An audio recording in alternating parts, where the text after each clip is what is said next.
By the way, welcome. Super non-professional about my introductions. I'm more concerned about the conversation. Yeah. Okay. Are we already rolling? Yeah, we are. You didn't even know. Okay. You didn't even know. I know. I have to put my phone in check. Yeah, we're just going to talk our way into a spot. And Okay. start from that Is there spot. something you need from me intro-wise or? No, it's more of like, welcome. I'm really happy to meet you. Mm-hmm. Let's get this started. Okay. I really enjoyed our conversation, especially the first one that we had. That's usually how I have these, by the way. Before anybody I have on my show, Yeah. I talk to them. Because I like to be able to gauge how real a conversation can be with them. Because there's a certain point where it's not interesting at all.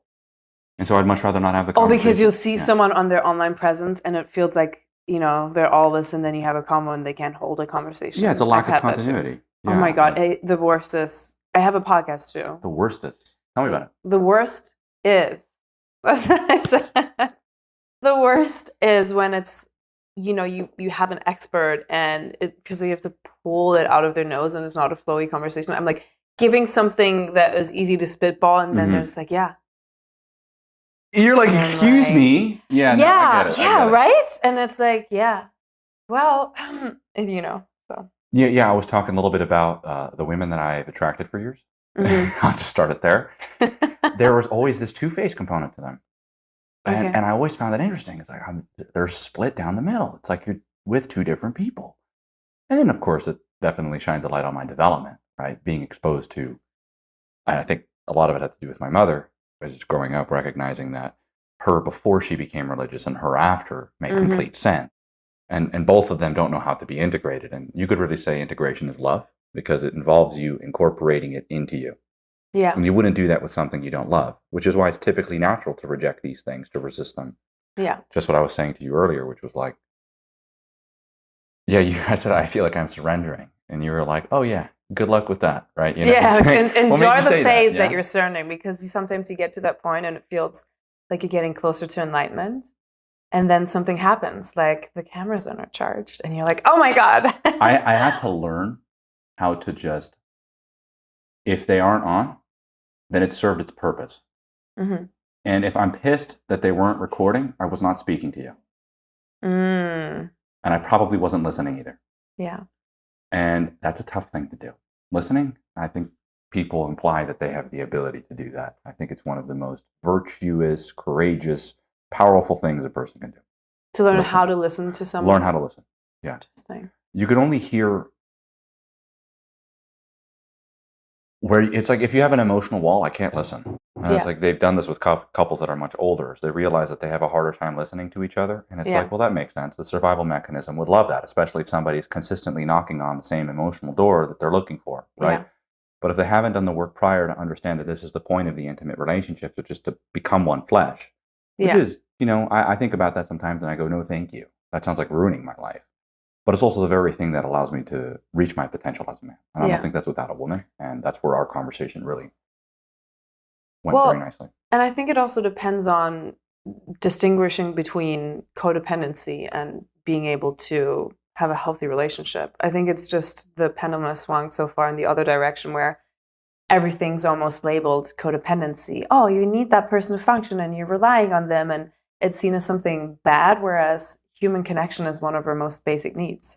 So we need to be able to connect with one another in order to have parts of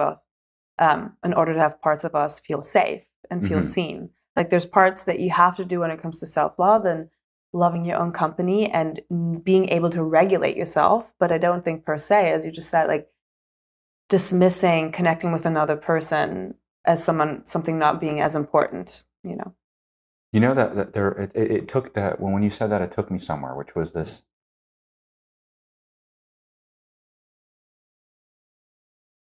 I'll do that a lot just so that I can actually respond opposed to just have a reaction. I'll think. We love that.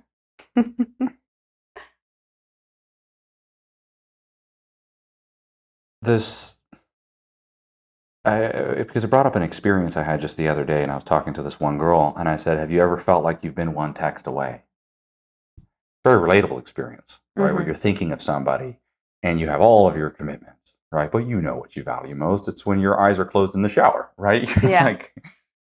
And I said, no, it's like, have you ever had that where you're just like one text away? She's like, no, I never had that. And I was like, that's a little worrisome, right? Like that a person doesn't have that need for connection. Like, excuse me, like, what are you exactly? I mean, you're probably not with guys you like then. Yeah. If you don't feel that there's that natural drive or yearning to be with somebody, I believe that's what I really want to talk to you about, which is like, you get enough people to believe in this idea of independency outside of your vulnerabilities, you create a narcissistic relationship that is at a distance by default, which is why, you can now rationalize it because you have an avoidant attachment behavior. Like, oh boy, please, this is bad behavior we're talking about. Yeah. Let's integrate it. Yeah. So I wanted your thoughts on that. I'm curious if that's something you've experienced in your work or even in your personal life. I think it'd be even more interesting. Well, I think it's interesting to see that girl that you're talking about, referring to, that there might be something that happened within her life that relying on someone doesn't feel safe. Oh yeah, big time. Well, I like this, but at the same time, I have that understanding. Like, okay, you probably didn't even get to feel safe to experience that. How the hell have you gotten here at 35 years old and never addressed it? That's where I have a struggle, just in my life, even in my practice. Like, huh?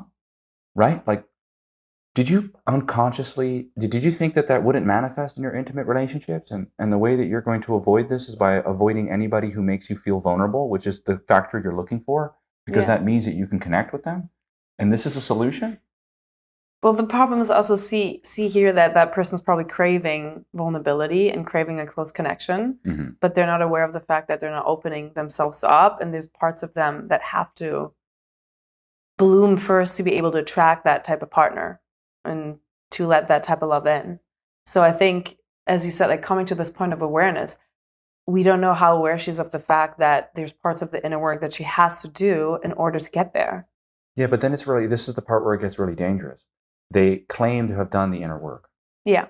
And that's the disconnect that I'm talking about here. Like, this is the kind of like the narcissistic manifestation of personal development, if not actually internalized.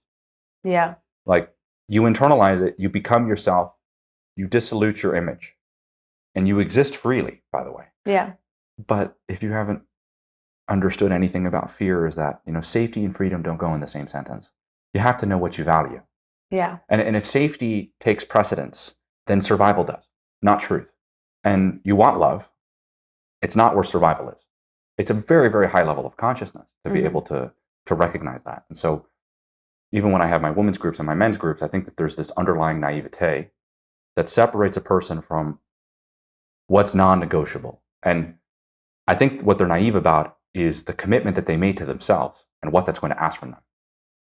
You mean when they enter the group too, like going deeper on the level of looking for love, changing your self-awareness? And really looking for love. Yeah. That's the basis of what I do. You want to learn the foundation for love? Here it is. I can help you. I love that. I want to hear more about that. Yeah. That's really, I appreciate your curiosity. Helping people understand love. For me, I'll just kind of integrate it in my personal situation here. I recommend you do the same thing. It makes the conversation a little bit better. Let's dive deep into it. Have you ever seen, what's it called? Until Sunrise? I have not watched that, no. Come on. You work in relationships, you gotta like get gooey sometimes. Well, I'm from Germany, so like, is it an old movie or is it it's Ethan Hawke and okay. Pretty blonde girl. Don't know her name. She's like a French actress. Okay, paint me a picture. Sounds like it's a very powerful film. And what makes it very powerful is that it's a romantic drama. And it takes this couple and it shows you from the beginning of their interaction, both people, I guess, from different sides of the world. He's on a train going to Vienna, and he meets this girl there. It wasn't some big love at first sight, but I think it was more of, how can I make my life, right? Like, I could speak to this girl, I can create a memory, right? And I guess you could say that selfish drive was deeply divinely inspired. Yeah. And so that's really what connection is underlying, is that there's the selfish component to it. Yeah. And in that selfish component, that there can be something that is transcendent, like connection. Yeah. And I guess she has that own kind of curiosity. And I'll just kind of give you the long story short, which is until sunrise, he has to leave in the morning. And so he's trying to make the most of this experience. And I can't watch the movie anymore. Well, you can, because it's I don't want to spoil it. Do you like rom-coms or like romance? I do. You do? Oh, yeah, I mean, it's like one of the greatest ones. It's like one of the greatest ones. It's a slow burn, though. Don't be expecting any like Ryan Gosling smooth moves kind of thing. You're getting a real human interaction, which is what I like. I love that. they both decided to be so real with each other because he would leave until sunrise. Yeah. And it's like, oh, you mean the way that you live your life? Like, that was the vulnerability I'm talking about. And so I was sharing that story to reflect on my life at the moment, which is, if I'm not real about the connection that I yearn, the loneliness I feel, and the loss throughout the process of my life, I'm not putting out anything. Yeah. Well, and I think when it comes to vulnerability and being able, as you said, like putting yourself out there, if I just think how my view of love changed over the years, or let's say when I was younger and when I was a teenager and an early adult, I had no concept of love in that way. What did that look like? So I would say I was so much more avoidant when I was younger. If anything, and if we talk about the realm of attachments. No, let's do it. Why not? Yeah, I'm a professional and I just don't talk about it. And, it's interesting. So I used to be so much more avoidant. And I think I found a lot of safety in almost leaving partners, always making sure, things, as long as things are good, it's almost, you can end it on a good note, if that makes sense. But I wasn't really aware of it. They don't have psychotic attachment as a classification? Because I'll take that one. Where I frame them for their own crimes, and I'm like, look what they did. You like that one? I got them to feel like they fucked up, and I just had to let them go. Well, that's a whole other, your own manipulation tactic. Yeah, of course. But yeah, I think it's just quite interesting to see that you can change the way you perceive love and how you create safety within. And like going back to what you said earlier too, when it comes to somewhat relying on others, like I think when I started studying psychology and getting into the material, and I started to heal, because everyone's able to change their attachment style. You can always go to a more secure attachment style. Well, I like that it's this secure attachment. Yeah. Keyword attachment. Attachment's not a negative thing. No, attachment's not a negative thing, especially very, very healthy. It's what a mother has for a child and a child to a mother. It's what you create with a partner. Yeah. And that, I feel like that would be good to provide some more clarity to attachment versus connection. Yes. So, and especially in the context that we're talking about right now and what I was referring to, we have attachment, and our attachment builds ultimately our attachment styles. And as you said, that goes back to what you have with your parents. It ultimately shows you how Specifically the mother, but also your primary caregiver. Could have also been your dad if that was your primary caregiver.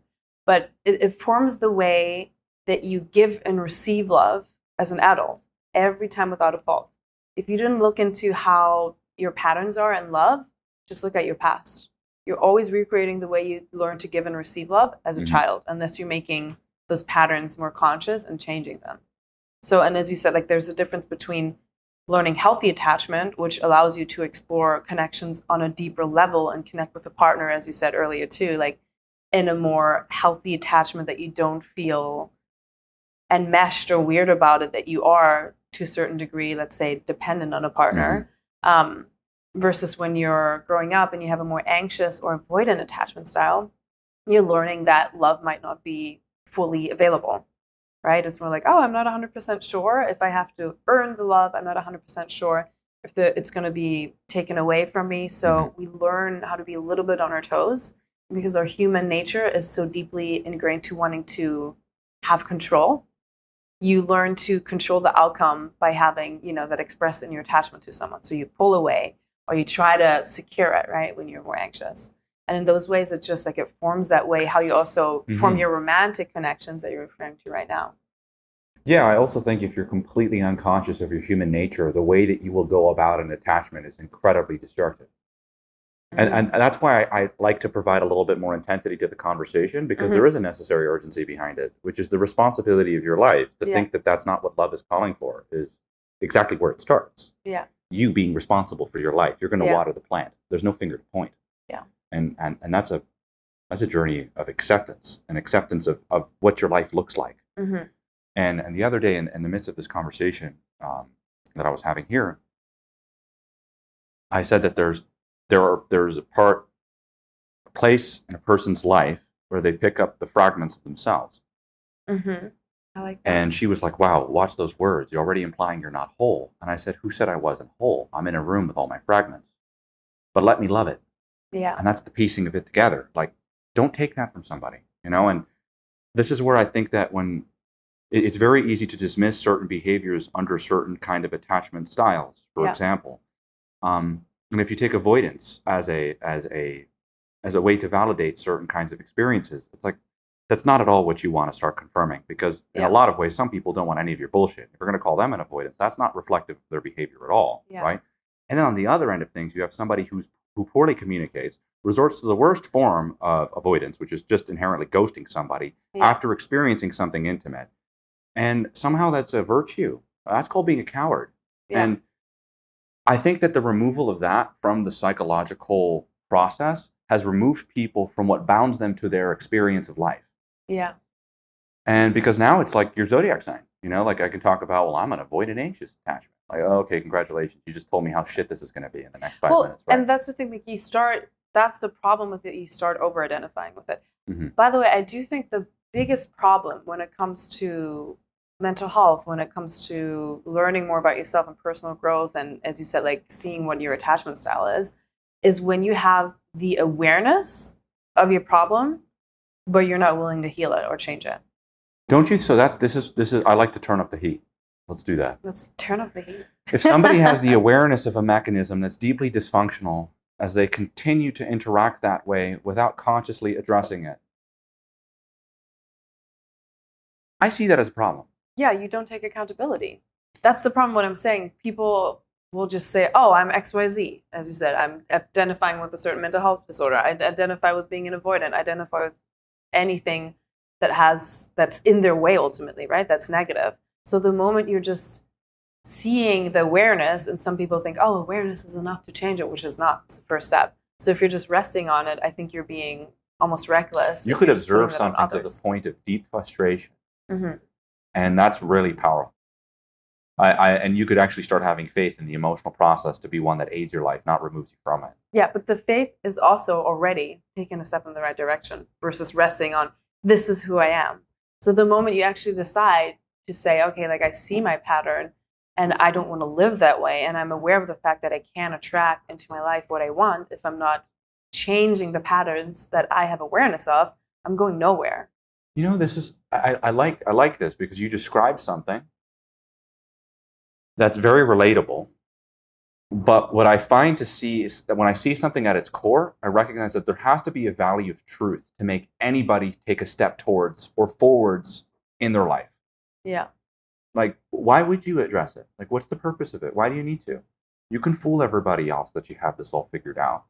It works pretty damn well. Everybody judges perception based off of something they've seen on social media, and they believe it, which gets you to realize how easily people believe anything. Yeah.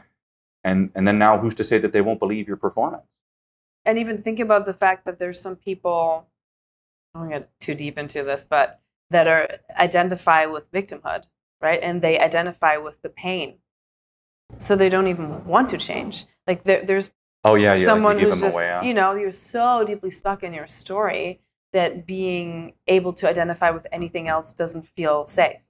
I haven't met many people that, you have to destroy their story in order for them to fully experience their pain. And that's why I've heard this before. I disagree with it just because I don't think that people fall into a victim mentality. That doesn't happen. That doesn't happen.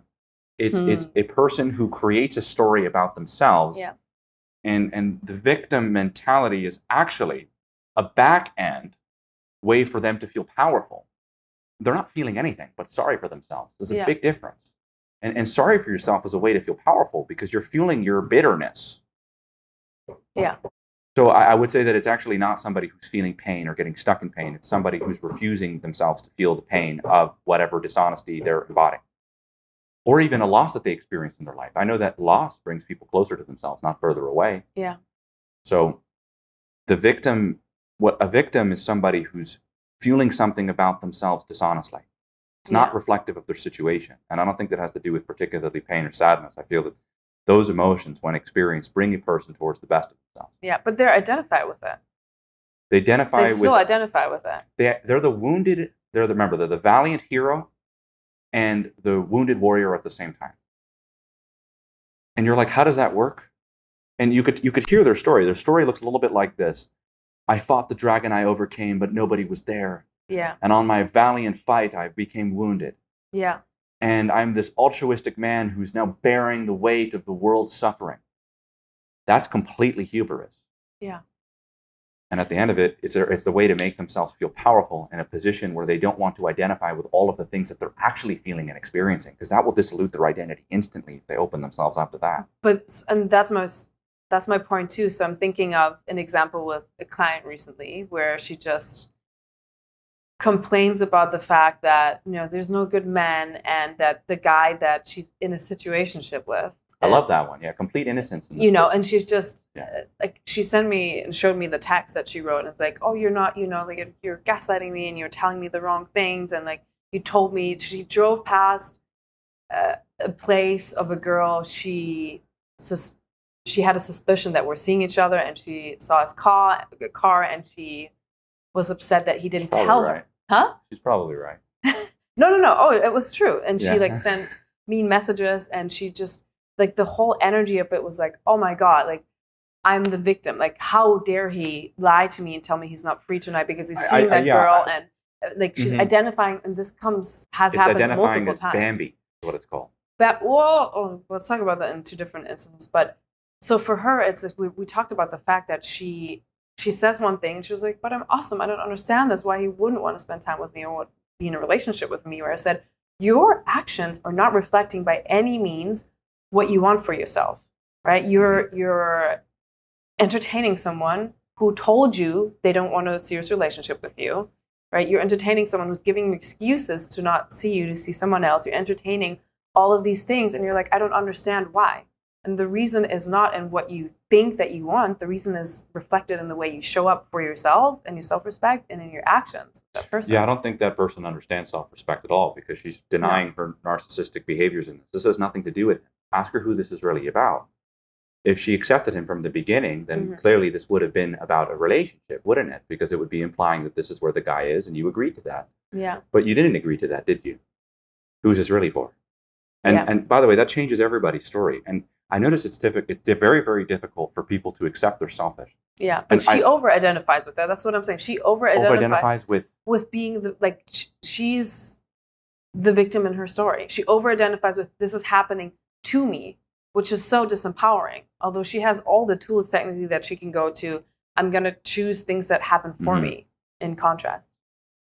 You would have to be really, really mature to embrace that mindset. You would actually have to be really connected to your life, and you'd have to know what you're reinforcing. Well, that's part of the work, right? It brings us closer to like a higher purpose. Yeah, easier said than done.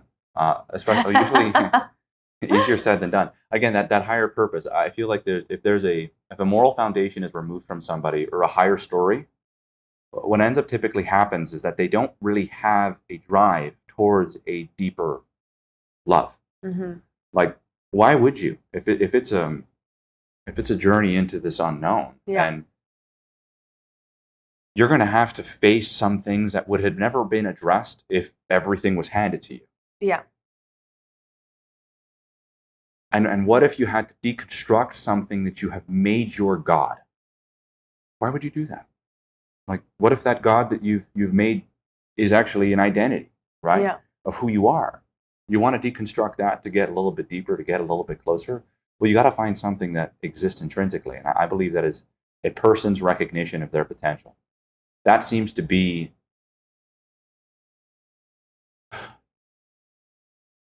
that's a very intimate, very, very intimate relationship with life. That's how you live it. You have to be a very, very sensitive person to feel that that's something you want, even to reflect on that. And look, in a lot of ways, I try to help people because I have my own fears and concerns in relationships, which is like, look, I can't control people. Yeah. They will misunderstand anything. At this point, you just recognize that if somebody is not even open to a conversation about you being open with them or talking about real things, it could be perceivably disrespectful to them, because I'm sure that that's how they felt their whole life around these particular kinds of conversations. If you talk about sex, my relationship with sex is very different than the person that I'm talking about with sex, but I still have a much deeper understanding of it because I went out of my way for it. So if I were to speak about this, and that immediately makes you feel like you're being objectified, when I'm talking about something completely different that actually constitutes connection, and I'm inviting you to destroy my projection, But you couldn't see that, could you? Like, I feel like that's the disconnect that I'm talking about, and why this conversation with you is already bearing its fruit. I feel like that right there. Yeah. I don't know what it is, as into what would make somebody want to go deeper. And look, I struggle with that because I know that for myself, but I can't say that for others. And that makes me feel vulnerable. That my commitment that I've made, it's not something, of course, I'm holding over others. I do feel very connected to that. Yeah. But there's no guarantee. You know, like, I want to have a fulfilling, loving relationship. I want to be married. I want to have children. Yeah. What do you think is the biggest thing that stands in the way of that? Oh, motherfucker. I mean, of course, I could start with me. I think that's exactly what you were communicating earlier, which is I could start there. Yeah. Because it's going to end there too. When things get tough in the relationship, I mean, you bet your ass it's only going to bring me closer to the initial commitment of my life. Yeah. Yeah, I help people get more connected to that foundation that love requires. Because it takes a strong person to love. Well, and a conscious person. And I think it's interesting what you're saying, because it sounds for you seem spiritually in tune and led by love. So, it's I like that. I think what it's doing is you have all these trials and tribulations when it comes to probably modern love, when it comes to meeting women, when it comes to these dating dynamics that just really don't feel on par with what you're trying to create. Right, and they bring all these triggers probably out within you too, and then so many. I can only imagine. So many. I've learned to experience my emotions, not react, and that's been a big change in my life. Yeah, big change in my life. How did you teach yourself to respond versus react? I had to get stepped on for 1.5 years, and I mean that literally. I work with a somatic coach, and the whole idea of experiencing emotions. I was like, "What are you talking about?" Like, I know what emotions feel like. There's a mental body. It's different than an emotional body. Yeah. Your relationships are going to be constituted not by your ideas in your head and what you say you value. They're going to be what you embody. Yeah. Literally. And you could create a split from that. So you could disembody your consciousness. You could remove yourself from what you're attracting, and you'll interact with an infinite cycle. Yeah. And I know that sounds kind of crazy, like, oh, what you attract. It's like, this isn't woo-woo shit. It's very, very clear, actually. Yeah. It means that you have a whole lot of things that you are subconsciously attached to, because there's particular emotions that bring you to particular experiences you don't want to address that make you feel vulnerable. Yeah. And the basis of a loving relationship is in that truth. Yeah. And where that truth is tremendous vulnerability, because I'm not interacting with I'm not displaying myself in terms of a presentation. I am being that and inviting you to get closer to that for yourself. And you're extending that to me. That's the most loving relationship. That's a free relationship. I'm only brought closer to this metaphorical hole in my soul, not taken away from it. I think we're brought closer to an underlying emptiness. And I think that's what makes us human. If you take that away, then imagine you didn't feel insecure or afraid when you met somebody. Yeah. What if all you felt was just nothing but euphoria and thoughtlessness? And I mean, like, we know how that goes, because we've seen how that plays out. Well, just think about this, how... I'm not sure if I answered your question. That's okay. I think I like to view emotions as energy in motion, right? So it's something that circulates through your body. It's energy in motion without us going to woo, as you said. But just, it's not even woo, it's just part of CBT, like cognitive behavior therapy and science, that we have an emotional charge. And the funny things that you're describing right now, where the inner work is of being able to connect on a deeper level with your partner, is when you see that the way you respond to current conflict and things happening in your relationship and in your life, it's never just the emotion that's coming up in the moment, right? It's always a deeper emotion that you haven't let yourself feel growing up. And I think it's not only women, but that's actually really powerful. It's a deeper emotion you didn't let yourself feel growing up. Yeah. So just tell me more about that, because that's very, very insightful. Think about the fact when you're growing up, and I know women have that, especially in the term of learning how to be the good girl, right? And men often have that in learning how to be the man, the strong man. Learning how to, exactly. So just let's say it's even you're a little girl and something fell down, and someone says, "Oh no, stop crying, like pull up together," or get back up on the horse. That's usually when you're dismissing somebody. Exactly. If you go to that speech. Yeah, or just we're not comfortable with giving Uncle Jerry a hug. It's like, no, like push that away, put a smile on your face, give him a hug. Or as you said, when you're a little boy and you do want to cry, and it's like, oh, boys don't cry. Like, wipe your tears away. Like, that's okay. You don't have to cry. You don't have to. So you get all these. You kind of conform to the reality that you've experienced your whole life in your intimate relationships, and they're only as good as their dysfunctions. And we'll think about the fact that you're only a child. You're a vulnerable little being. Are you an only child? Huh? No, you have a sister. Yeah, I have a brother. A brother? Yes, I have a brother. Aren't you an older sister? No. We did not talk about this. I don't think I did. No. Okay. No. Well, I don't think we talked about siblings. No. No, we haven't talked about siblings. No. Well, we'll go back to what you were saying. You're saying if you were an only child. Oh no! If you were, wait, let me grab my train of thoughts. And if you were a boy, for example, and you were just, you're crying, and you're very drilled to don't cry, boys don't cry, or like just put a smile on your face. So what you're learning internally is, oh, okay, so I have all these emotions coming up, and I'm not supposed to trust them, because the people that I'm dependent on and that I love, because I'm, just a growing little human who obviously is dependent on my caregivers, is that I learned, oh my God, so if I'm feeling sadness, if I'm feeling, hurt, or if I'm feeling, disgust, whatever that is, I'm not supposed to trust my emotions and what I'm feeling, because what they want, and the people pleaser is born, right? It's like, oh my God, no. So I have to trust these emotions. I can't trust. And then you these start feelings. looking for feedback from the people around you, be like, oh, how am I supposed to react, right? So then you learn to not trust yourself and not trust your emotions. And you have that's going back to that topic, what you said about not trusting ourselves and not feeling the emotions of our past, because we were trained and taught not to. Yeah, it's actually very similar to what I'm experiencing at the moment. I noticed that growing up, for me, I never had the space to experience loss or sadness. Those two particular emotions.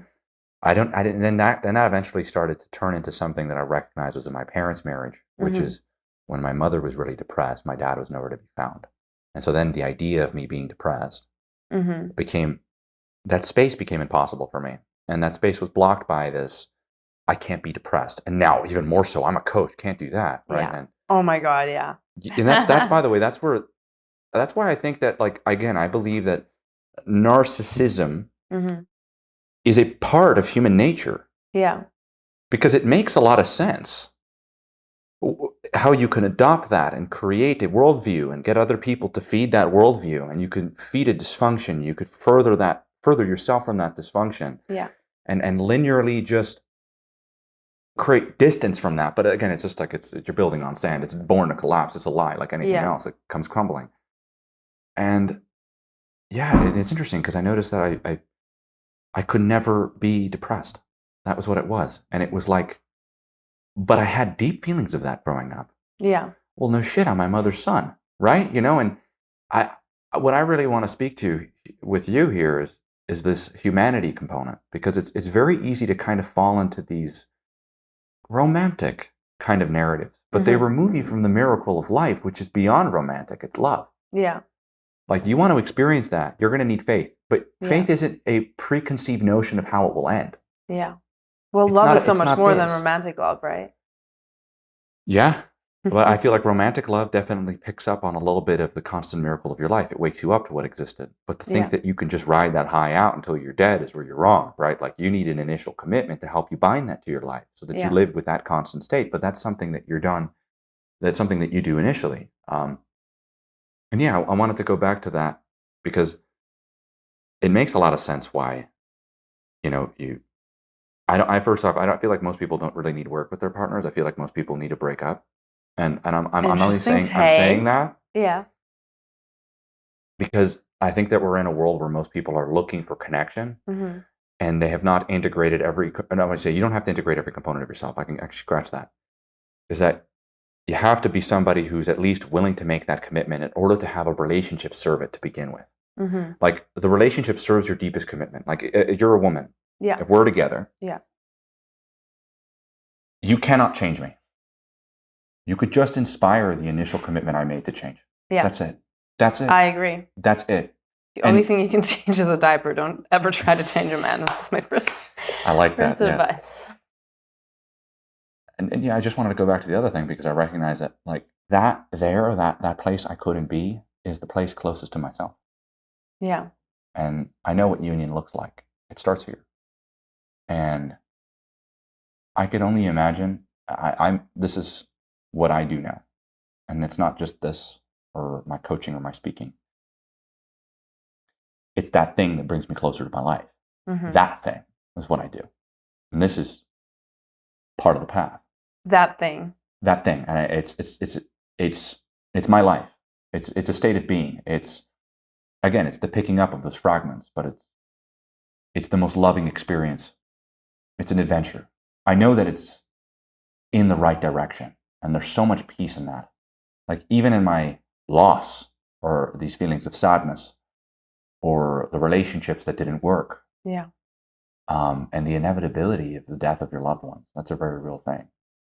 Something about that doesn't seem to be existing in people's consciousness until it happens, and that's reflective of their poor relationship with life. Yeah. That you would need to have a tragedy to get you connected to it means that you weren't paying attention the whole time. Don't you think though that all the tragedies? Don't you think? I know tragedies. Yeah. No, am I saying that right? Tragedies. Yeah. Yeah. Okay. Don't you think that all the tragedies that you go through and that you experience and like the heartbreak brings you closer to that union that you're describing? Depends if you resist it or not. I found it to be so interesting that like our human nature will take priority as precedence if it's not truth. But truth as an ideal is love. You could change them. They're interchangeable. They set you free. I feel like this is just a point in my life where I'm actually recognizing the importance of the biblical foundation that allows people to have an understanding of morality. Mm-hmm. And that's not usually something that I talk about, but when I speak about dating now, I notice moral bankruptcy. But moral bankruptcy is also conscious bankruptcy, because the idea of morality is to question your behaviors. Now, a question of whether it's right or wrong is not what I'm asking. But to question it to begin with at all implies that you are pursuing something, a higher or a greater aim. Mm-hmm. And the biblical stories start off with nothing but love. It's about creation. And that's the embodiment of love. And that actually there's a conscious will in opposition to it. So God places himself vulnerable to you. He gives you a choice. Yeah. And there's heartbreak. It's a heartbreak story followed by a flood. And a flood followed by a covenant. But a covenant that's forgotten. Got drunk. That's Noah's life. Right? And then it goes to Abraham. That's the first time he embodied this intimate covenant. And it's in his circumcision. Those stories have been speaking to me. But I've been raised with those stories. You know that they're reflective in our culture. And I think as powerful as the psychological work is, there's an artistic, creative component, a creative core of us that seeks love because it's the only place it could create authentically. Well, right, and it's the creation of life itself. It's the creation. Like through love, we create life. Just think about the powerful play of like masculine and feminine energy coming together and creating life. I feel that at its core is the romance. That's what romance speaks to. It speaks to that dance of the masculine and feminine. And when we see it, it re-inspires us, right? Yeah. Sounds like you're quite the romantic. I'm such a fucking baby about it, I promise. Are you? such a romantic. Because there's a song and the Music Man is really beautiful. And it's what she sings to him when she finally met him. And she talks about there were birds all along and I never heard them singing. I never heard them at all until I met you. And that movie is powerful, but I only watched that as recently in my life. Yeah. My father raised me with film.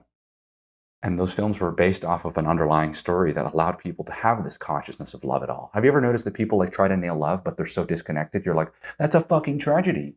What is this? People are applauding in a theater? What happened to you? Right? You're promoting degeneracy. There's no love here. No. I mean, the whole point of promoting love, and especially in movies and film, often is very dysfunctional patterns because they're so interesting to watch. Yeah, like Friends. You know, Friends most that like hooks you so deeply. Yeah, you're like, oh great, two people never growing up, and the highest form of achievement is. And then we all hook up with each other. They hook up, and then we're no, just kidding, and we all are just friends. Yeah. You see that shit too? Yeah. I thought I was alone. You understand? For years, I was like, if a girl watches Friends, like you got to ask her about her past. Oh like, my god, you're gonna learn a lot about her. Yeah, I never really watched Friends.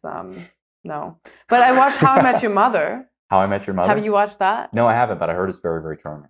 Yeah, and it's not as bad, but it has similar, it has some of these like romantic anecdotes of friends dating each other and trying to find the right one, Yeah, a girl told me her favorite romantic comedy was, and it told me everything about her. and all of her past Oh relationships. my God, I'm so curious. It's with Billy Crystal and what's it called? They started off as friends. I can't remember it. Damn. I'm going to look this up, okay? Yeah, please. I usually have Jake do that for me, but he's not here. Okay. We'll just I know the today. movie. It's a romanticization of people avoiding feelings that they have over long periods of time until they're lovers at the end. Mm. Hear me out. There's really good beats of the story. I think it's relatable because it's playing into a fantasy. But I also don't think that it relates people based off of something that is true. It plays into some truthful components, but it exaggerates it. And I think that the exaggeration is typically where I'm a little more cautious about it. It's a Billy Crystal. I'm trying to think of fun, good romantic movies. Harry Met Sally. Oh, you know what? I've got that movie recommended so often because I've never watched it, and they When said Harry Met Sally. Yeah, it's supposed to be a very fun romantic movie. Yes, I'm a romantic. I wouldn't say a hopeless romantic. I was a hopeless romantic when I stopped experiencing hopelessness. That's when I became a hopeless romantic. But when I started experiencing hopelessness, I started developing faith. Yeah, but I think it's so normal. Like, especially in your early 20s when you really fall in love for the first time and you're building that bond, that you are like, you don't know the pain yet. You don't know how it goes. You're just gonna like go blindly into it and like, oh my God, this is what it feels like. That's the way you do it anyways. Like, even when you figured it out, so to speak. Yeah, but you're still going into that unknownness with it. Yes, but I do think the more experience you get, the more you're aware of the fact that you can't only choose partners based on that love feeling, but also based on compatibility and based on moral compass, right? Yeah, I think that component is very important. I usually don't trust people when they say they value certain things because they don't know what they're talking about. Remember, it's just their ideas that make them feel powerful. But you don't know how much work that person has done. There could be someone who's done like the work of seeing, what do I actually really want, right? But I think we talked about this too. Most couples say that 25 years when it's too late. What do I really want? And they're talking to each other like they're 15 again. You're like, this is dark. See, but then that's why it's good if you are with someone who's actually done the work, who's actually done some parts. Again, I don't think there's ever like an end station of healing. And I don't like the idea of people saying, oh, you need to be fully healed in order to date. I don't think that's realistic. I don't think it's possible. So broken. But I do think you have to look into the parts of why you want certain things, right? Because it's never the thing that you want, it's the feeling that you want. So if someone has been on that journey of understanding where they're coming from, what it is that they want to feel deep within, that helps you really to align more with partner, because it could be two completely different things. And then you're there and like, oh, like the honeymoon phase is over, and that's a product of naivete about yourself. That's typically like, your relationships will only be as satisfying as you're willing to investigate the unknown parts of yourself. I want to go deep. How deep? And then most people are like, as deep as an ocean, and you jump in, you break your ankles because it's a shallow pool, right? That analogy. And so it's like, okay, well then you got to go deep yourself with how you live your life, and that's going to be the space where you love. Yeah.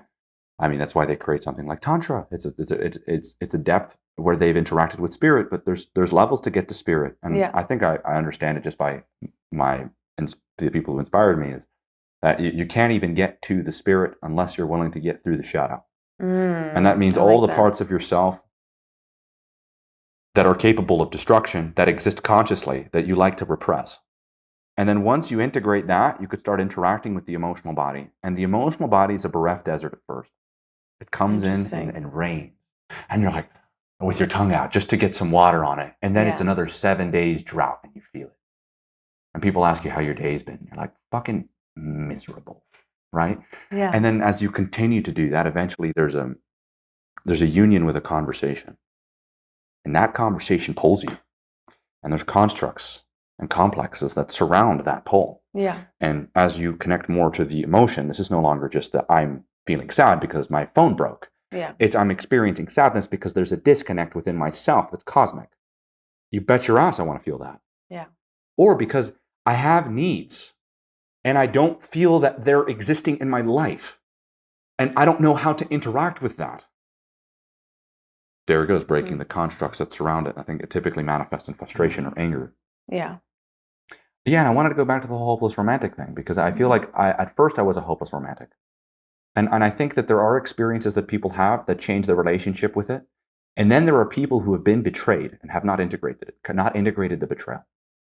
There's a big difference. Because they haven't processed the emotional pain that came with it. It's not just pain. You're processing malevolence. You don't process malevolence. Why do you think so? Can't process malevolence. It changes the way you see yourself. You have to transform to be that very thing. It's the only way to heal it. You have to be able to see it eye to eye, or else you're actually conforming to a worldview where that doesn't happen with people. So then you become somebody who creates more and more unavailability towards it. So you have to become the monster that stabbed you in the back. That's the only way you can have love at that point. And I think that's a revenge story at its core, which is this will make me better. And I'd say that's different than a negative experience. Malevolence is not a trauma. Malevolence is it. And I'll put it this way. Malevolence, because I've experienced that. That's I think a lot of people have. Malevolence is a call to you no longer being ordinary. That's gone. Sorry. But that's not necessarily something bad. No, it's not. But it's a particular call to greatness, and I think that you can't negotiate with that anymore. Well, and if you like going in the whole concept you're talking about, I'm romantic. I love romance too. I think. You learn your waltzes? Huh? Do you learn your waltz? I actually did learn my waltz. Yeah. You did learn your waltz. Yeah. I learned that shit 2 weeks ago. Oh, no way. Absolutely. Yeah. I started taking dance classes because I just said, fuck it. If I don't meet somebody, I want to be as good as Patrick Swayze. So when I do, I love that. It'll speak for itself. No, I love romance. I love the parts of, like being, and I think that's also a point in my life where I decided, I think it's possible to have it all. It's possible to have someone you feel so deeply romantic with. It's possible to have someone you also are in alignment with that matches you on that level of inner work they've done. And I would say yes and no. Oh, yes and no. Tell me about it. What's the yes, what's the no? You can have it all, just not in the way you conceptualize it. You can have it all if you're willing to sacrifice a lot. What is it that we have to sacrifice? And it sounds kind of like a paradox. I have to sacrifice something to have it all, but if I sacrificed it, how can I have it all? I think that the process of getting closer with somebody is the process of experiencing loss. Very similar to how you would feel it yourself. When we talk about getting closer to the people we love, a lot of my teenage years were always surrounded by funerals. A lot of my friends' fathers would pass away at young ages. It was remarkably shocking how often it would happen. So it feels like those repetitive feelings of sadness that you were always suppressing. Yes, of course, I had to keep interacting with it, but I was always like this superficial Tony Robbins trying to motivate people out of their mourning. Yeah. That's not how you help them. You bring them closer to it. Yeah. Because when you have this inner child that's mourning, you don't help them by all right, here, quick, you're going to get back up on the horse, okay? Yeah. No. It's like, have you seen Spider-Man 3? I'm not sure. It's the goofiest fucking movie. Seen some it's of with them. Tobey Maguire. Yeah. And she just got fucking let go from Broadway. And he immediately starts talking about how Spider-Man gets bad press all the time. Yeah. And I was like, oh, I get it. And he hits her with the, MJ, you just got to get back up on the horse. And he sounds just like that. I did a really good impersonation there, but they can comment. It's funny that men, there's always this thing that men have to learn at one point, and they will learn at one point, is learning the level of support someone wants, especially women. Is like, do you want to be comforted? And do you want to just vent, or do you want me to problem solve? Because men are naturally problem solvers, right? They immediately see something. It's such a good thing, especially, when you're in the dating process, have men solve a problem for you because they love it. Like, where are we going tonight? And he figures where are we it out. going tonight? Or I forgot XYZ. I don't know where I'm going to get this from. He comes up with solutions, he can figure it out. Men like that, actually. It helps them to tap. And it helps you as a woman also to differentiate between a man who's able to step up to the plate and find solutions and stand in their masculine versus, whatever, what are you doing? Oh, I'll meet you there. This kind of laissez-faire attitude about it. Yeah, it's the small little things that communicate a much bigger picture. I think especially because it's natural. It's like tying your shoes. I'm going to try to go outside. For some, see, that's the thing. And that's good where you decipher it. And then there's, as you said, some men who immediately want to problem solve, which can also be great. Again, it's sometimes feels so nice when there's a man who can problem solve, especially if you're a woman that is used to knowing how to deal with her own problems. But also sometimes there's a time where you just want to be, complaining about something or not finding a solution. Well, you want to connect more with your emotions. Exactly, and you don't know what it is, and you're frustrated, and it's difficult. And I like this whole this whole conversation because I think it's speaking to one thing, which is like you can show up as you are. In fact, actually, the intrinsic there's an instinct in relationship to women, right? And I feel like if there's an instinct, then there's something intrinsic that we ourselves are connected with that we would tend to with a particular understanding that exists outside of an ideology. So it's not your ideas that make these things happen. Yeah. I really do lean more towards, I mean, of course I lean more towards the traditional masculine feminine roles because it's more a reflection of reality. It's nothing to do so much about why they need to be protected. It's reflective of reality, but you don't like, if you speak to just protecting the roles, then you're not speaking to the real issue, which is you've disconnected people from reality, so they can't really see the natural way of things working out. So then they have to intellectualize their way back to something they don't connect with. Is that a win? No, it's just down the line, it falls apart.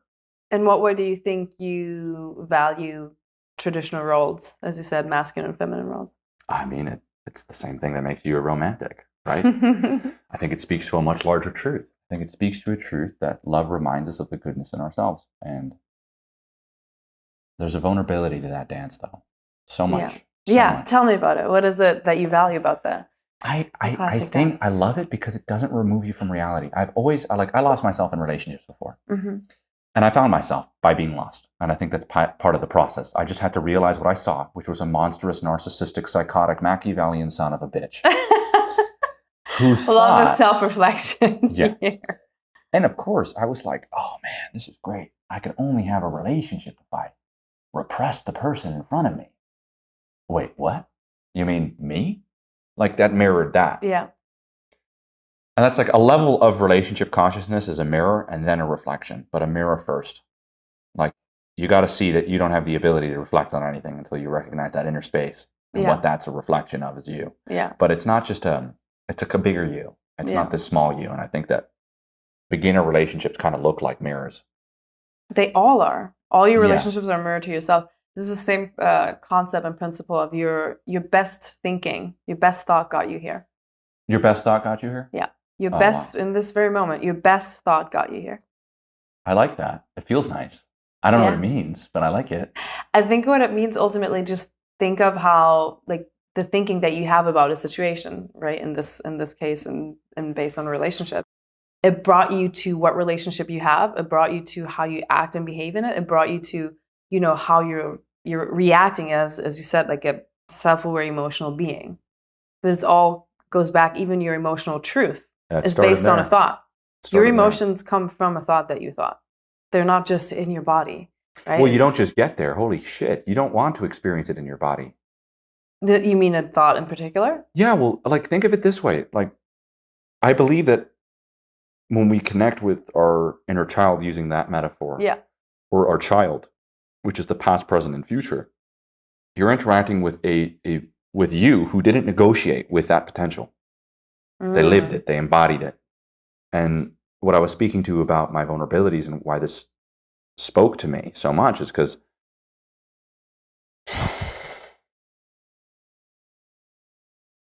that part is more reflective of what I was saying before about the relationship, which is I hated that I lost sight of reality. I missed it. In what way? There's like this delusional relational space you enter where you look at your friends and they don't recognize you. You know that.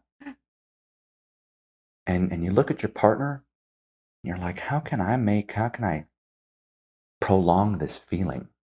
And you hear that voice. I didn't talk about the person. There's no care about the person here. This is a very, very selfish drive. Yeah. Which you'll learn isn't a problem, but you'll recognize it's there. I want a relationship to bind me closer to the path of my life. And if it's not that, then what good is it? Yeah. And I've always felt that I had to either completely compartmentalize this hunger I have. This hunger for my what? capacity. And that this is the hunger. It is a hunger for a deeper connection. It's a hunger for a deeper connection. And to think that you don't have a capacity to you that would be willing to vampirically suck everyone dry of that connection you need is I think exactly the reason what made me start doing this, which is like, I want the real love. I'm hungry for that. Yeah. And what I meant by you can have it all is that you actually really can. You just need to be willing to give up so much. Well, you have to be willing, and I think that's the biggest lesson I learned, and what I see in teachings and that really resonate with me is, in order for you having it all, you need to be able to say no to everything that is not it. You're just prolonging it. If you're entertaining get what's good not with for loss, you. get good with sadness, get good with... Oh my God, you have to be able at the tips of your fingers to let go of it if it's not what's meant to be for your path. And you'll feel that. You will feel the intuition. I don't know how often, every freaking single time I have every single time I have denied or betrayed my intuition and the nudges because I conceptualized it as a logical great thing. It freaking bit me in the butt. It really did. And yeah, it's so not now, an intuitive choice, and it's not elevated, is it? It's just but sometimes it takes time to learn how to listen to your intuition versus your anxiety, and just understanding that, there's this big difference of I can't have my decisions, in this case based for a partner, made out of anxiety. Oh, there's no one else. Oh, that's good enough. Oh, a really deep fear around control. Deep fear. Oh my God, around so many things versus your intuition, knowing what is for you. Ultimately. I would say that's a healthy relationship if you learn how to be vulnerable. 100%. Right? Yeah. But you have to, as you said, you have to be able, we go back to talking about feeling your emotions, you have to be able to feel the loss of letting go of almost yeses. Right? It's that shit is so tough. You will start negotiating a connection that got you for a few weeks. Yeah. Like as if you were married for 25 years. Yep. And that's what I'm speaking to. Like when I was telling you that I think majority of people are making their long-term relationships from that place. So yeah, that's a good point. I would say that most people probably are coming to an end of that very thing, but actually willing to open up to what they're really looking for and what that requires from them. And I think that what that requires from them is very similar to what we've been talking about this whole conversation, is that it's incredibly complex. And I think that's because your life, I mean, it's a complex simplicity. I guess that's the best way to put it. But I think it manifests itself that way because it's actually that natural, but it's also that like you said, good luck with the whole surrender thing. I think you're right, because it's like your head is a fucking very powerful tool, and it's crazy the places it will take you.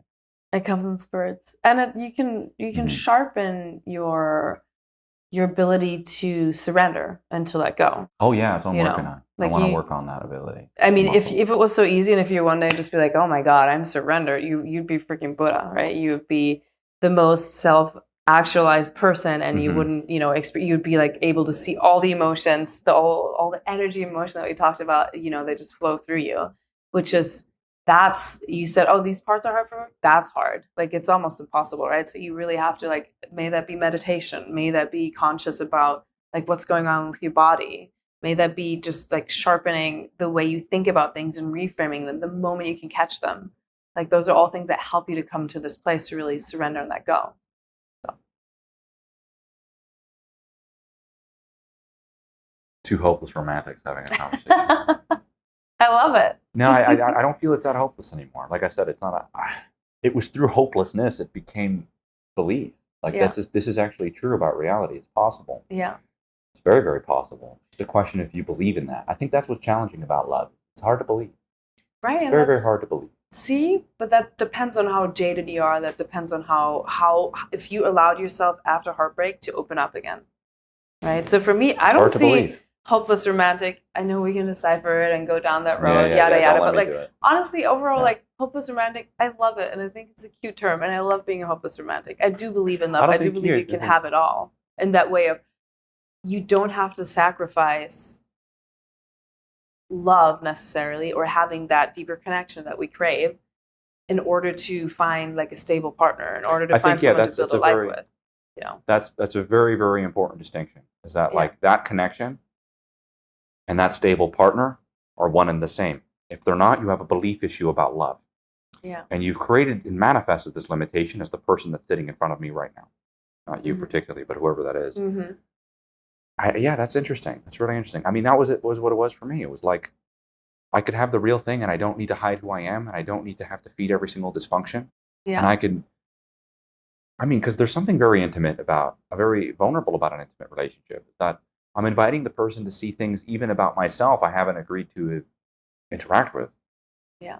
And that's very, very courageous, because what I'm implying is that there's an underlying faith between man and woman that both have a collective aim towards what's best. Mm-hmm. And if I don't have faith in that, then why the hell would I ever invite somebody close to my life? Yeah. Like, if that's not something that's reflective in reality, or at least I'm not willing to maybe internalize the potential of love existing and see how much it challenges me, Yeah. and then also see how convenient the current life I manifested is. Yeah. Well, and also, like, for you personally, like, are you willing, actually, like, you say you want this and you're aware of it and you're, you know, conscious of what you're trying to attract, it's gonna require and invite you on such a deeper level to be vulnerable and let go of your past identity, right? It's what you said earlier of like, oh, we hold on to who we are and we identify with it, versus like, revenge is the ultimate identity. like, I'm going to go deeper. And like, going back to you, like, it sounds like there was parts of you in the past that didn't feel like deep sadness, that didn't feel whatever emotion that is. Did. I just split from that part of me. Integrate the deep feelings, let's say that. But that will require, that's the work I think that will be required. I think that's the work that will be required from you too, to integrate those parts. This is really powerful. May I? Because it's really opening me up, because I'm getting a much bigger picture, and I feel like that's really beautiful, because it means that there's an opportunity for salvation and redemption for everybody from what you're saying here. I like that. And I think it begins with forgiveness. And I don't think that the forgiveness is in the vacuum of the things that you did. I think it's the potential of what you could create with the life you have left. Because I was recognizing that an identity is something that's created through experiences. And the other day when I had this podcast, and she asked me a great question, which was like, why did you need to be this Superman projection? It's like, oh, you don't have to be a Superman projection, she said. And I said, oh no, I had to. And you know, something about that changed my whole understanding of this work here, because I feel like it will give a lot more room for people to recognize there's a reason you've created the Superman projection, to get people to believe that you couldn't be hurt. Now feel that. Yeah. Like, you could forgive yourself now, because it wasn't without reason or purpose. Like, what you're trying to imply, moral omniscience and consciousness at an age that you didn't even have the ability or the luxury to question that, to even experience that. And now at this point in your life, you could look at that and you could recognize that it served a function and a purpose, and this time it could be yours. Yeah. If that isn't what forgiveness is, which is that won't happen again, because I'm going to make a conscious effort to integrate this, meaning that it's going to be something I have wrapped around my arm. I wear it like a suit. Revenge creates a very, very powerful identity. I noticed that the biblical story of Joseph really illustrates that. And by the way, betrayed by the people he loved most, his brothers. Yeah, you think about that kind of pain? Well, that's the pain you need necessary for transformation. But I think it's very dangerous that people immediately start identifying with the story. Don't. Feel it. You can't become anything unless you remove the... It's like, oh, I'm going to go about this process and become this thing. You go about the process, you are naive about what the unknown constitutes, it knocks you on your ass, you're at the bottom of the pit, and you're hopeless and helpless. Yeah. Now it's begun. Your idea of a hero has been destroyed. You only feel these insecurities and inadequacies of yourself. Yeah. Where are your dreams now? That's the person. That's where the person is born, in that choice. In that choice. And also think of, if your shadow dies, is your dream the same? No. Right? Oh my God, I like that. The revenge identity. Yeah, that one. It's just like so much falls away. You gotta let it go. You gotta let it go, or else it burns your whole life. And then all of a sudden, when you let it go, and you work through it, as you said, like you die. I love saying die to the present moment.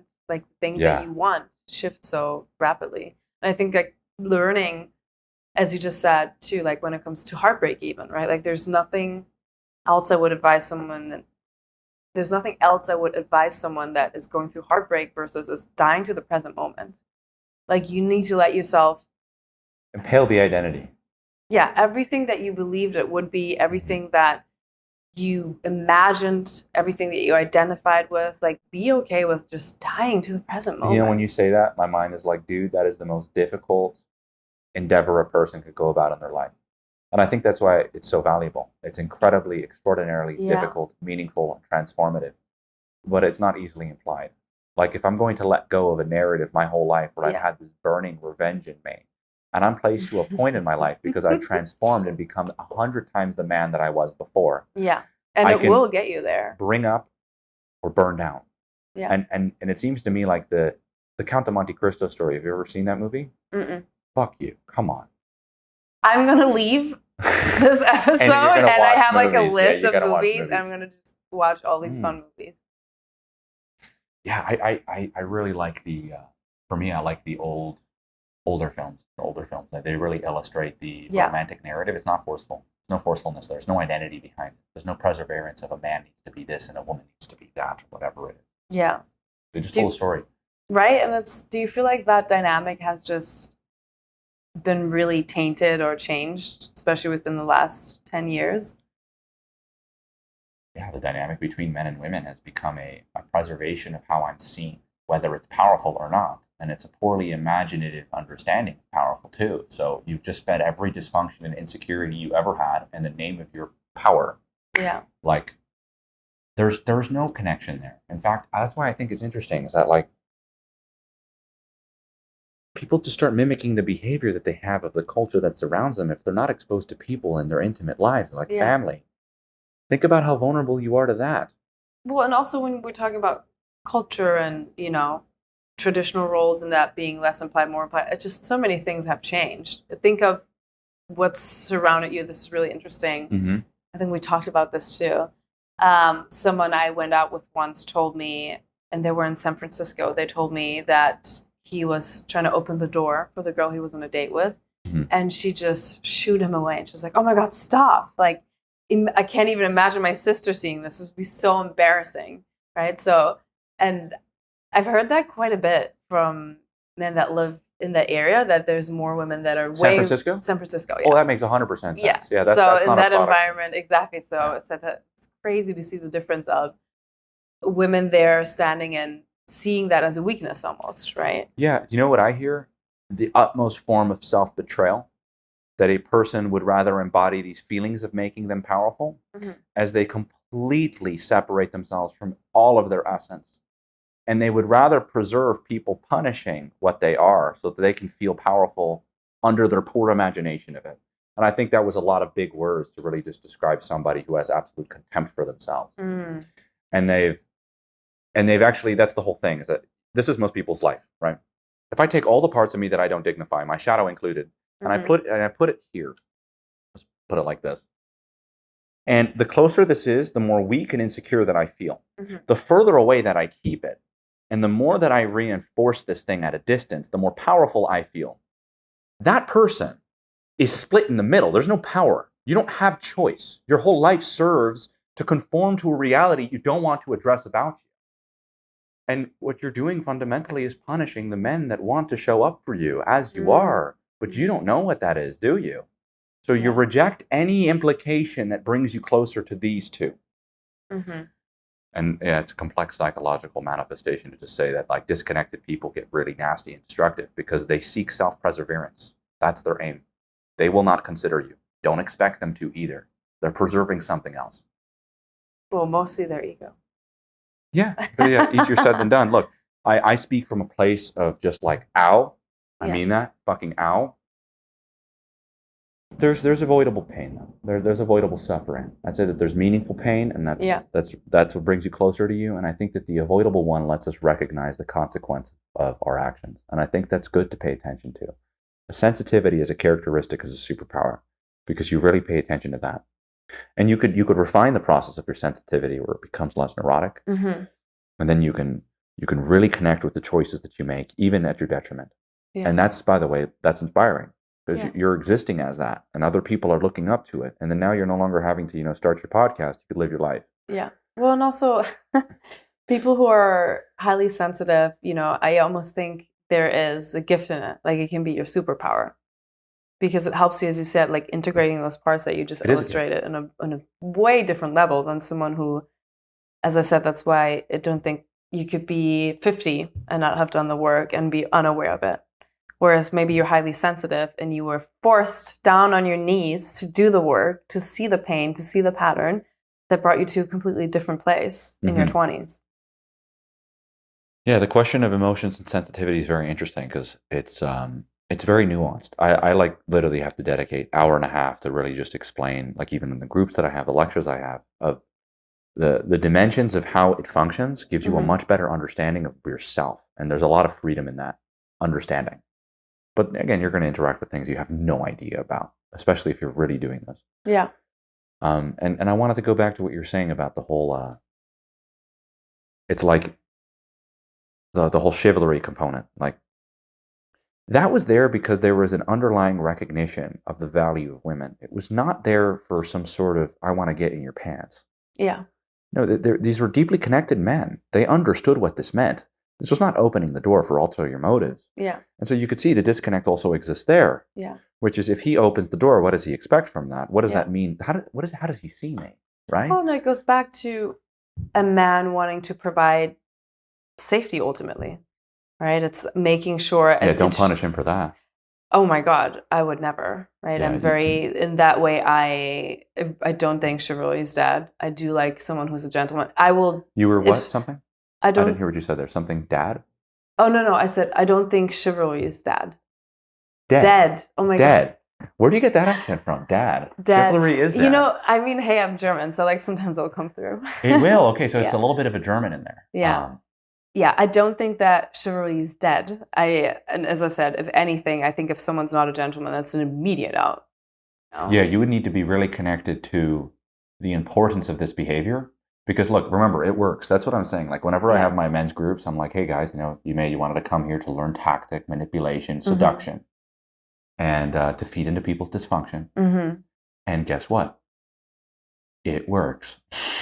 It works. And there's something very interesting about it. It's like, is chivalry dead, or are people really hurt? Yeah. And I think people are very, very hurt. It allows me to show up in my feminine. It does, but it takes a tremendous amount of vulnerability as a man to show up as his masculine, in his masculine. Does it? It really does. And I'd like to, there he goes, I like that. I think that women have a misconception about men, is that it's not incredibly vulnerable to extend yourself outward. Continue. I have a couple thoughts on that. I think it's good. We'll get more into it. Let me make sure I don't have anxiety anymore. Okay, no anxiety. The fact that these things are still working is great. Well, you think about the vulnerability of a man is that he's extending his provision outside of. There's a tremendous amount of vulnerability, and I believe that it's very different than how women understand it, but it's also very similar. Because like when we understand a lot of women's vulnerabilities, they often remove themselves from the humanity that the man experiences. Every act of courage that a man has is an act of risk.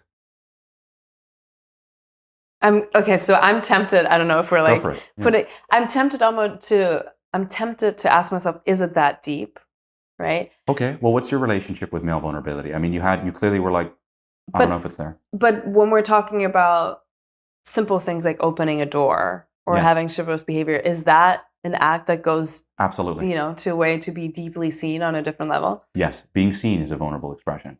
In fact, actually, ambition as a man, that's a characteristic that men typically have, which makes them more likely to pick particular aims in their life.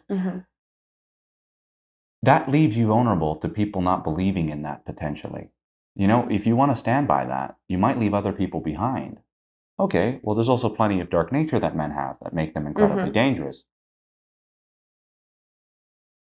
Opening up could come at a cost, because maybe it's not something that you yourself identify with, so you will immediately reject it, right? And so the very entity of what a man is typically mirrors the shadow for women. And women typically go for the dark types, especially if they want to have satisfying relationships. And there's nothing wrong with that because they're more capable. But what does that capacity mirror if not What would a dark type be? Oh, ambitious, forward, direct. And I think it's somebody who's willing to make sacrifices for what's most important to him. And every woman can't get enough of that. Interesting. Because they're safe with that man. Well, that's what I mean. What creates safety? That could also be misunderstood, though. Yes, but same for women. They open up, they're vulnerable.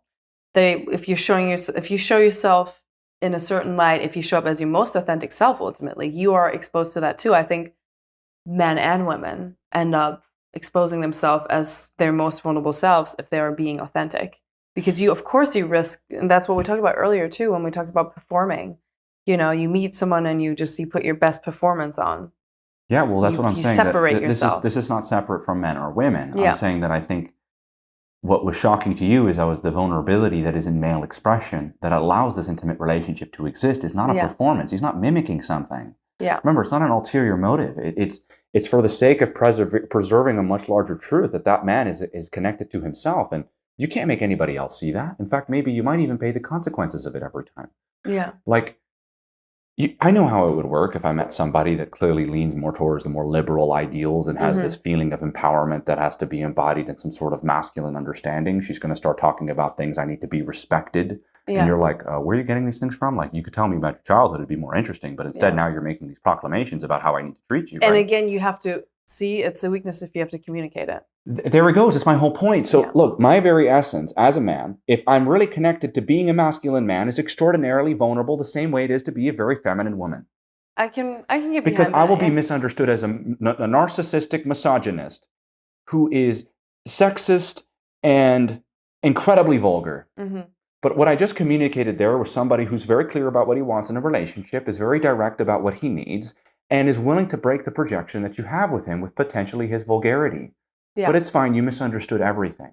You're telling me that the natural inclination, if I didn't have a higher consciousness of what's valuable in my life, isn't to audit those expressions? It absolutely is. You should audit them, but also I think I don't think you should audit them. I think you should integrate them. And integrate them means that you strengthen them. Okay, so what I'm referring to too is if you kind of live, and I live by this, is what's meant for me can't miss me. What's meant for me can't miss me. So if you're showing up with auditing them, integrating them, and being your authentic self, being in your healthy masculine, you will 100% attract that right woman. You're totally right. You're totally right. Yet the whole thing is existing with that, especially when making a decision to step into it. Of course, there's value in the experience. As somebody who lives that, I know there is. But to say that it doesn't come with a tremendous amount of loneliness and sadness and feelings of disconnect from other people is where I think majority of individuals remove themselves from their vulnerabilities. Is that like, the greatest vulnerability is to exist as you are and be misunderstood for something that was genuinely an expression of kindness. Yeah.